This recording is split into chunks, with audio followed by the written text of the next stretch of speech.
வாசலை பூட்ட முடியாதே. திறப்பவர் என்னோடு இருப்பதினால் திறவுகோலை என் கையில் தந்தார்.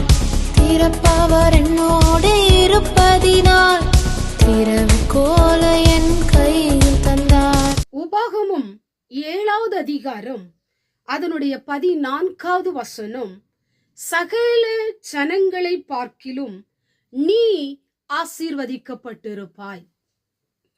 இந்த நாளிலும் கூட ஆண்டவர் உங்களுக்கு கொடுக்கிற ஒரு வாக்குத்தத்தமான வார்த்தை, சகல ஜனங்களை பார்க்கிலும் நீ ஆசீர்வதிக்கப்பட்டிருப்பாய். ஆண்டவர் உங்களை பார்த்து சொல்லுகிறார், நீங்கள் ஆசீர்வதிக்கப்பட்டு இருப்பீர்கள். சமுதாயத்துல, குடும்பத்துல, உங்க சபையில, நீங்க வேலை செய்கிற இடத்துல, வியாபாரம் செய்கிற இடத்துல, தொழில் செய்கிற இடத்துல, நீங்க வசிக்கிற தெருவுல நீங்க ஆசீர்வதிக்கப்பட்டிருப்பீங்க. ஆண்டவர் உங்களை பார்த்துத்தான் சொல்லுகிறார்.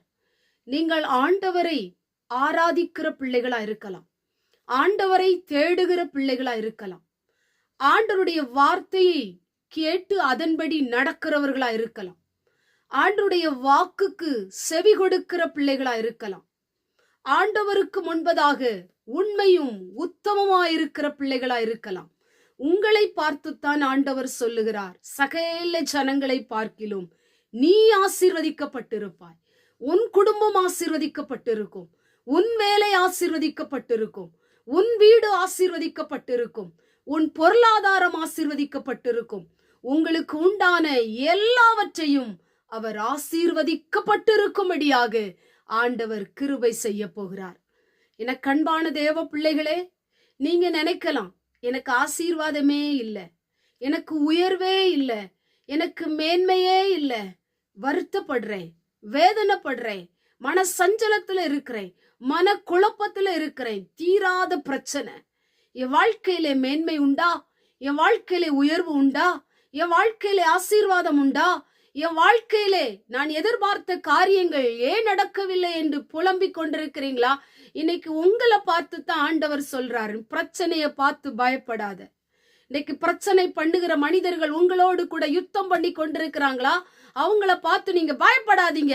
அவர்களுடைய கண்களுக்கு முன்பதாக நீ ஆசீர்வதிக்கப்பட்ட நிலைமையிலே இருக்கும்படி கர்த்தர் உங்களை ஆசீர்வதிக்க போகிறார். மனிதன் உங்களை அற்பமா பாக்குறானா? உங்களை அவமானப்படுத்த நினைக்கிறானா? நித்தம் வார்த்தையினால உங்களை புண்படுத்தி கொண்டிருக்கிறானா? பயப்படாதீங்க. அவங்க கண்களுக்கு முன்பாக நீங்க ஆசீர்வாதமா இருப்பீங்க. இன்னைக்கு வேலை ஸ்தலத்துல அநேகர் விரோதமா எழும்பி இருக்கிறாங்களா? அவங்கள பார்த்து நீங்க பயப்படாதீங்க, சோர்ந்து போகாதீங்க. வசனம் உங்களை பார்த்து தான் சொல்லுது.